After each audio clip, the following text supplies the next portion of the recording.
one thing that would help you with feeling comfortable dancing is for you to master, which of course is an infinite game, so there's no such thing as mastery, right? But master to the point where you feel comfortable executing without thought. I think you should pick 5 turns. And I think I would make 3 of them pretty easy that you can do switchbacks with. And then a switchback, as a reminder, is a pattern where you turn one way and then you switch back and go the other way. And the reason that we want to do it as switchbacks is so that you don't get dizzy, right? So I can be constantly turning, right? Even if I do 2 this way and then I go and I do 2 this way, right? That really helps. Or then I can do 2 that way and 2 this way. And I think if you have 5 of them on tap, it will really help you.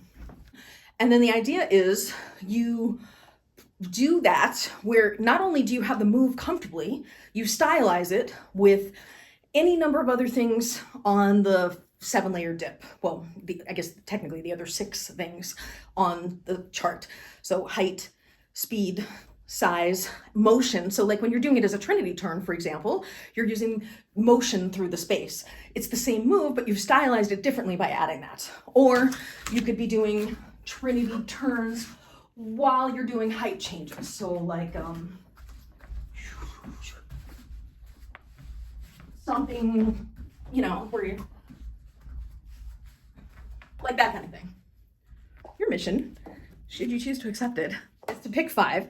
I would recommend at least 2 in opposite direction and 3 in same. And the idea of a switchback is that, so this is, to me, this is all in Poi dance theory. The idea from my perspective as a dancer is to be able to not be standing facing the same way pretty much ever during those sorts of sections. So if you're doing the weave turnaround, it's immediately turning back. Or if you're doing the chasing the sun turnaround, it's immediately turning back and not even doing like a full count here before you go the other way. Okay, this is the overhand opposite wiggle. This is not that, that's the clockwise one. This is the underhand opposite wiggle. And then the turnaround, I was having you do, although I guess actually we learned right turns in your class. But then this would be the left turn. And what's happening is one hand is going low, high,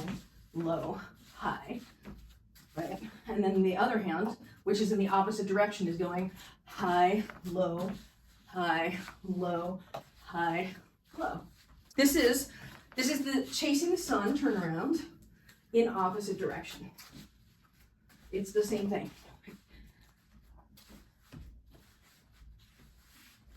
So other easy ones, like this is just a hip reel turnaround in same direction and then opposite direction.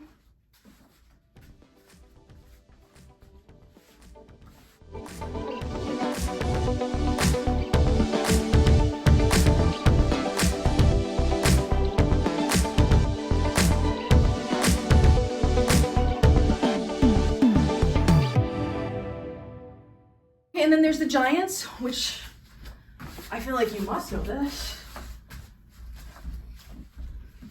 We were like, oh, you'll use this instead. Yeah, well, there's another one, which you know. It's really good to take a break from grinding and to do things that are more flowy. And I think this will, like, you've been grinding those drills to try and get the moves. So instead of just like, drill, this is more like drilling something that flows and moves. And it's not just like this static mechanic trying to get the basic physiology and mechanics of the physics of the move. There's the things that you're going to use in your core all the time, but there's things that you keep on the periphery for just that moment where things in your flow just kind of go wonky and you fall into it and you have enough muscle memory that it does something until you can quickly transition out of it into something better, but you like have it at the edge of your periphery. So I think it's good to, if you're going to drill one direction, warm up, do like even 5 or 10 reps of the crappy direction first, even if it's just 2 reps of the crappy direction first. That will help keep it in your Because in my model, there's like this whole idea of you have these core moves that are here, but there's concentric circles of difficulty and distance from you. As long as you keep it in your practice to some extent, there's an option and an opportunity for you to fall into it on the off chance you mess up in your flow and you find yourself in a place where that makes sense to you. Okay, and I do want to make this distinction. It is different to start from overhand than it is to start from underhand. So in theory, not only should you be able to do every combination we were talking about, you should be able to start from either of the two companion moves and go either way, because it is different to do like if you're starting in an overhand weave and you go through the underhand weave, it's overhand through to underhand. You never go through the overhand when you start and end an overhand. So it's different to start an underhand where you go through the overhand and then back through the overhand. On that one, you never go through the underhand. So it's relevant to be able to start in either direction if you really want to have all of them.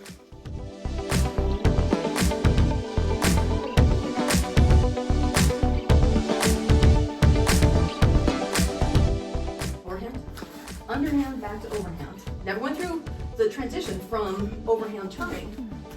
Right? I just stop here, and then I stop here on this side, and then I stop here on this side, and then I stop here on this side. That is not the same feeling as starting in underhand and going through overhand. I mean, in my world, you should just be able to do 2 360s and go back the other way, starting from both. But, well, because I think 2 360s really lends itself more to getting to the point where you can do this plane bending turning, which is just so magical.